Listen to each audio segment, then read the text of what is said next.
Al comienzo de la pandemia, leí un informe escrito por unos colegas de Inglaterra que cambió mi visión de la infección. Descubrimos que las personas que se infectan por el COVID tenían un perfil, para ciertos grupos de estos marcadores, totalmente diferentes a los de aquellos que no se infectaron. Son personas que están en contacto con el virus, pero que al final no se infectan. Es que el estilo de vida podría estar asociado con la posibilidad mayor o menor de infección por el virus.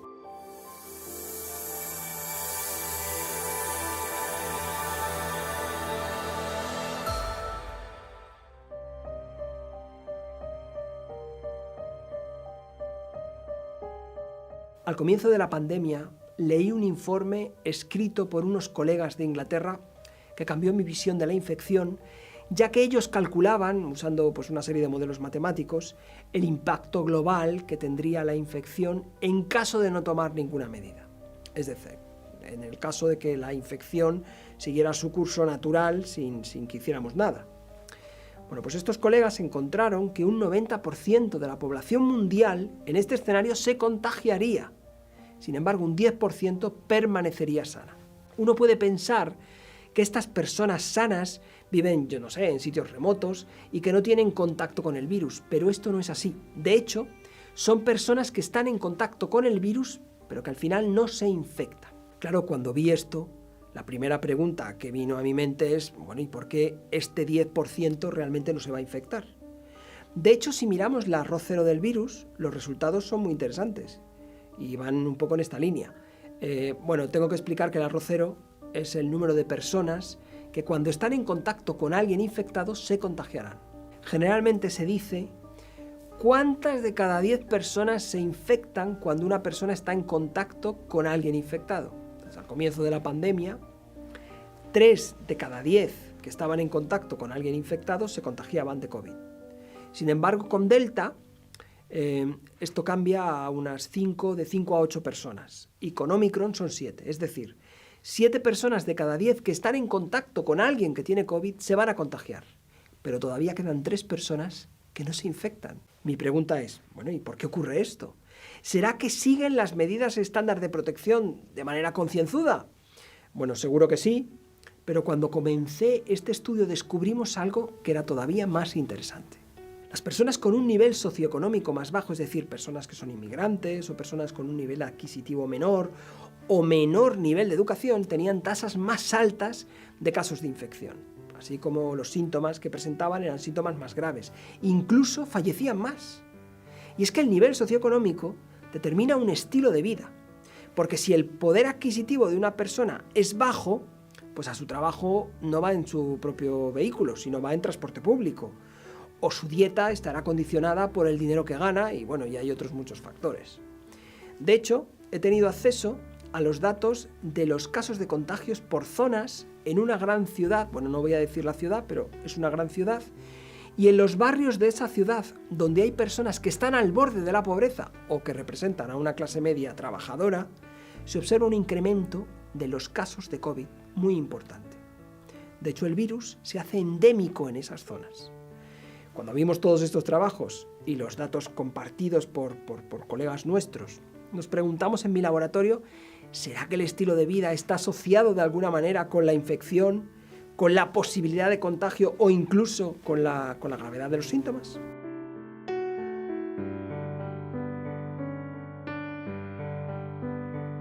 Nosotros, en el verano de 2020, nos planteamos si el estilo de vida, es decir, lo que como, cómo duermo o el ejercicio que realizamos, pudiera estar relacionado con un aumento de la infección, del número de los casos, así como de la gravedad de los síntomas que tuvieran estas personas. Por eso comenzamos un estudio con 1.500 participantes, de los que al final solo trabajamos con 500 personas.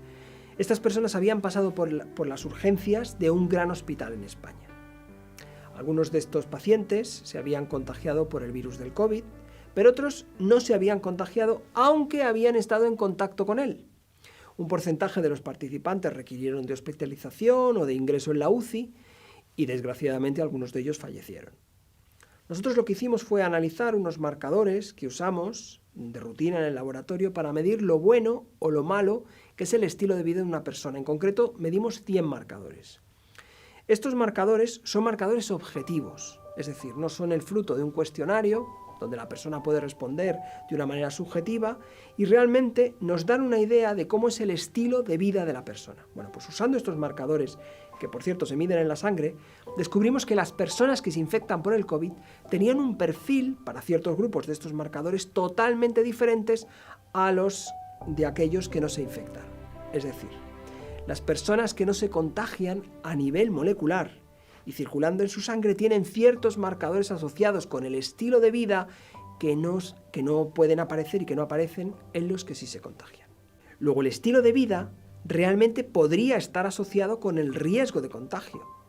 Incluso encontramos una relación con la gravedad de los síntomas.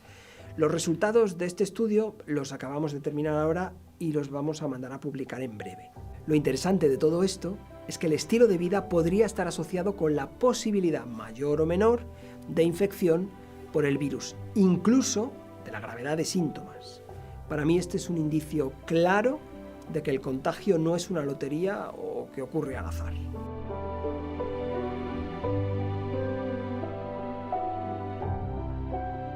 No tenemos una idea completa de todos aquellos factores relacionados con el estilo de vida que podrían estar implicados en la infección, aunque se han descrito algunos de ellos. En primer lugar, se ha reconocido que el estado nutricional de la persona, es decir, lo bien o lo mal alimentado que estás, es un factor decisivo a la hora de padecer la infección por el virus. Además, según se ha observado en diferentes estudios, existe una relación del estado nutricional y de la gravedad de los síntomas. En este contexto, los niveles de ciertos nutrientes se consideran factores importantes que podrían ayudarnos no solo a estar más sanos, sino que podrían tener un impacto en la propia infección, por ejemplo, disminuyendo el contagio o la gravedad de los síntomas. Un ejemplo es la vitamina C.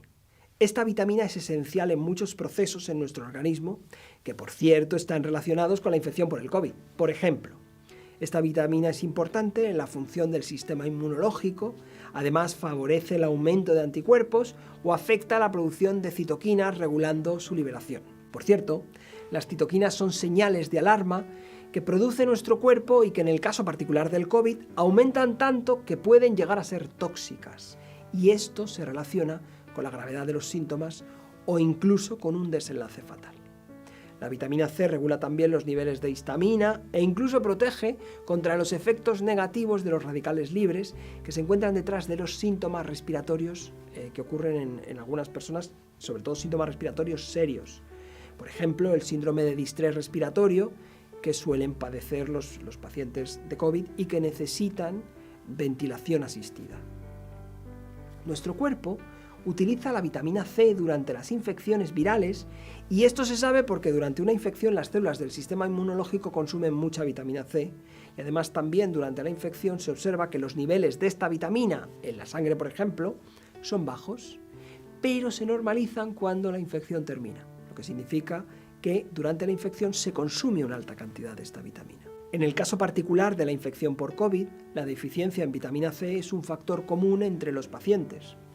Además, durante la infección se pueden formar microtrombos, problemas en la coagulación de la sangre y otros síntomas que son causa real de los síntomas respiratorios. Entonces, en estos casos se ha observado en diferentes estudios clínicos que el consumo o la inyección de dosis elevadas de esta vitamina puede disminuir estos síntomas. Pero esto no es específico del COVID, porque incluso durante el resfriado común se ha encontrado que el consumo de altas dosis de vitamina C está asociado con una duración menor de los síntomas que incluso se reducen tanto que el 46% de las personas resfriadas no presentan síntomas a las 24 horas tras la ingestión de la vitamina. Además, en diferentes estudios se ha encontrado que la vitamina C reduce la susceptibilidad de los pacientes a las infecciones del tracto respiratorio inferior, la duración de la estancia de los pacientes en las unidades de cuidados intensivos o el tiempo que una persona necesita ventilación mecánica. En el caso del COVID, algunos estudios con pacientes que estaban muy graves demuestran que el uso de altas dosis de la vitamina pueden reducir los síntomas y la mortalidad asociada con la infección. Por tanto, parece razonable que es necesario mantener buenos niveles de esta vitamina, cuya dosis diaria recomendada puede oscilar entre los 79 y los 110 miligramos por día.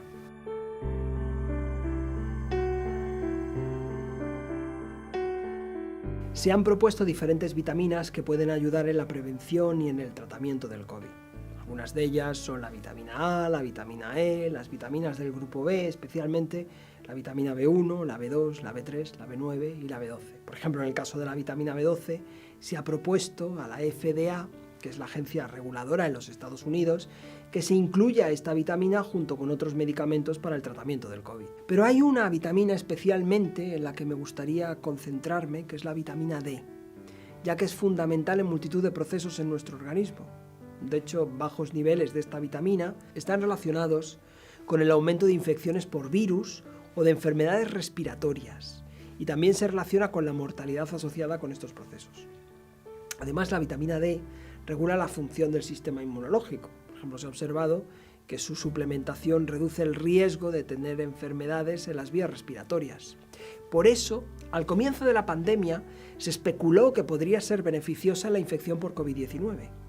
Hoy sabemos que existe una relación entre los niveles de esta vitamina y el riesgo de infectarse por el virus. En diferentes estudios se ha observado que las personas contagiadas del COVID-19 tienen los niveles de esta vitamina más bajos que aquellos que no se contagian. Estos estudios concluyen que la deficiencia en vitamina D favorecería que la persona se pueda infectar por COVID más fácilmente. Este hecho es más marcado en los hombres que en las mujeres, que por cierto son los hombres los que más se contagian por el virus. Se sabe además que altos niveles de la vitamina D reducen la capacidad del virus para multiplicarse. Además, regula los niveles de una proteína que se produce en nuestro cuerpo, que es AC2, que es la proteína de entrada a las células del virus del COVID, donde como resultado de un estudio de metaanálisis se ha observado que en personas que tienen deficiencia en vitamina D, su suplementación disminuye el riesgo de infecciones en las vías respiratorias. De hecho, esta disminución es hasta el 12%. Si se usa semanalmente, puede disminuir hasta un 19%. Y si los niveles de la vitamina D se normalizan, entonces existe una reducción del 70%. Además, en un estudio realizado en Europa, se ha observado una relación negativa entre los niveles de vitamina D y el número de casos y de fallecimientos por COVID-19. Es decir, cuanta menos vitamina D tienen los pacientes, más casos de COVID hay y además más casos de fallecimientos. Por cierto, lo que me parece más alarmante es que probablemente más de 1.000 millones de personas en el mundo tengan deficiencia en esta vitamina. Quizá puede ser una buena práctica que las personas revisen cómo tienen los niveles de esta vitamina y sobre todo para detectar aquellos casos en los que los niveles estén bajos.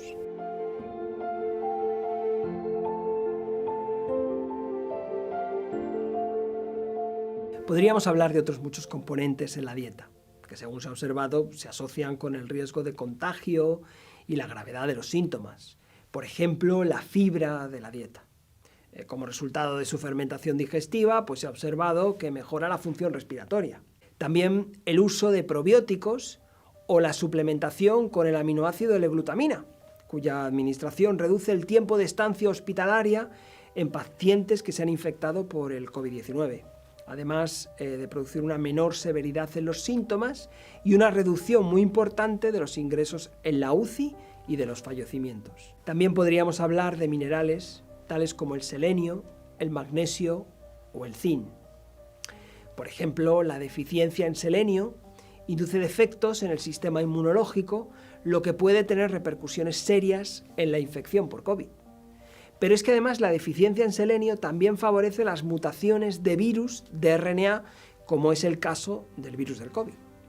Por cierto, algunos alimentos que son ricos en selenio pues pueden ser la cebada, el coco, los anacardos, los guisantes o el cacahuete.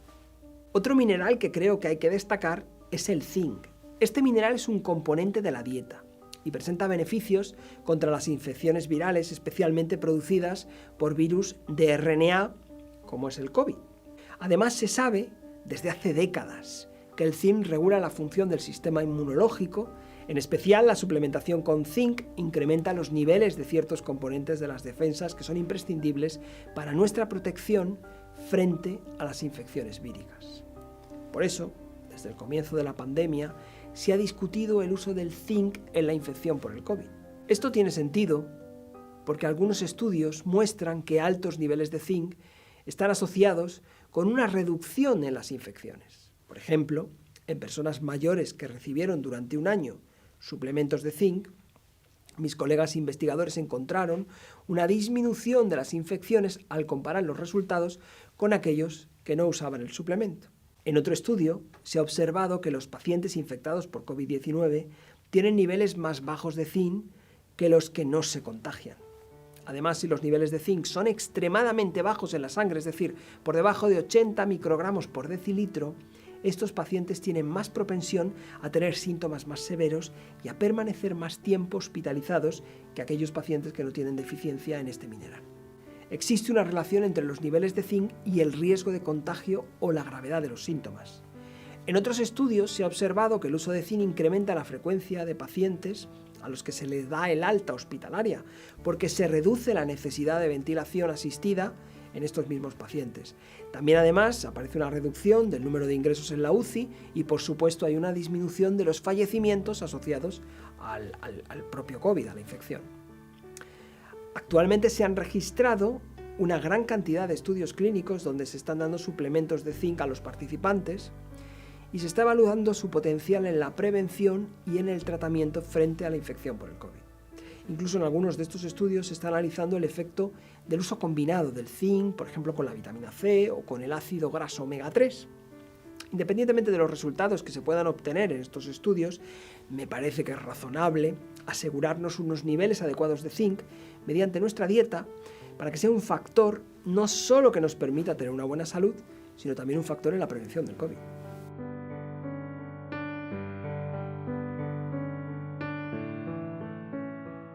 Con esto no estoy diciendo que usar estas vitaminas o nutrientes sea un tratamiento sustitutivo de otras medidas de prevención que están utilizándose actualmente.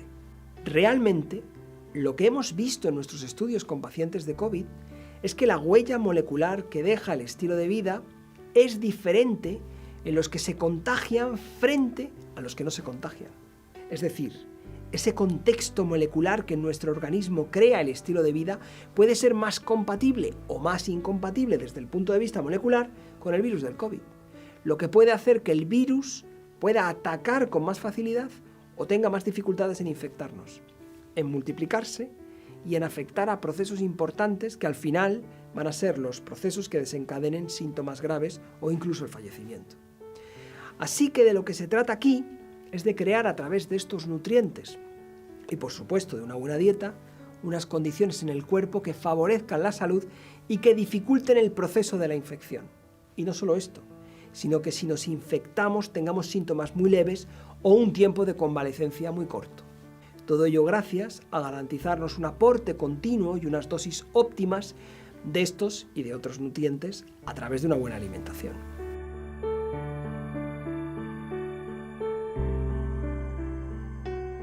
El estilo de vida no solo es lo que comemos. La alimentación es un factor muy importante porque nos ayuda a construir nuestro cuerpo y a mantener nuestra salud. Pero no es el único factor. Por ejemplo, se ha reconocido el papel del ejercicio como un factor muy importante y asociado a la infección por el COVID.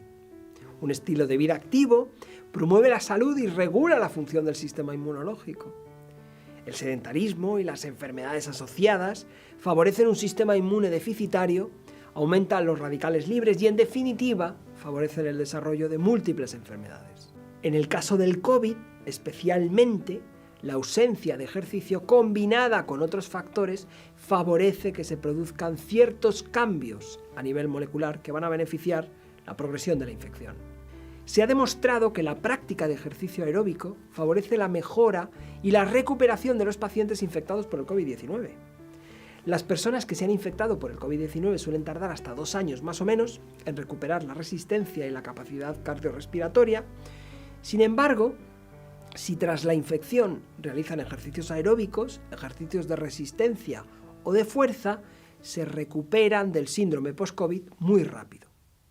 Incluso algunos trabajos de investigación muestran que la práctica de ejercicio durante la infección, siempre condicionada, claro, al tipo de síntomas, acelera la recuperación y la presencia de síntomas residuales tras la infección por el COVID-19. Otro factor que pudiera ser interesante es el descanso. En algunos estudios se ha observado que niveles óptimos de melatonina pueden resultar en un tratamiento eficaz que puede complementar a otros tratamientos para mejorar los síntomas del COVID, así como, por ejemplo, mejorar la recuperación de los pacientes. La mejor manera de tener niveles óptimos de melatonina es del descanso, durmiendo las horas necesarias todos los días, pero además también descansando una vez cada 7 días. Además, otros factores como el estrés, que aunque no se sabe si tienen una relación directa con el COVID, sí que se ha observado que el estrés, especialmente en las personas donde es crónico, puede suprimir la función del sistema inmunológico y aumentar las enfermedades asociadas con las defensas. De todo lo dicho, podemos concluir que ganar una buena salud a través de una dieta sana, rica en frutas, rica en verduras, frutos secos y legumbres, baja en carnes procesadas y en otros alimentos de origen animal, donde las vitaminas, los minerales y otros nutrientes se encuentren en cantidades óptimas, es la mejor garantía para tener una buena salud. Todo ello junto con un estilo de vida activo, donde exista un descanso regular. Todo ello es garantía de prevención de múltiples enfermedades y de infecciones, como pueda ser el COVID-19.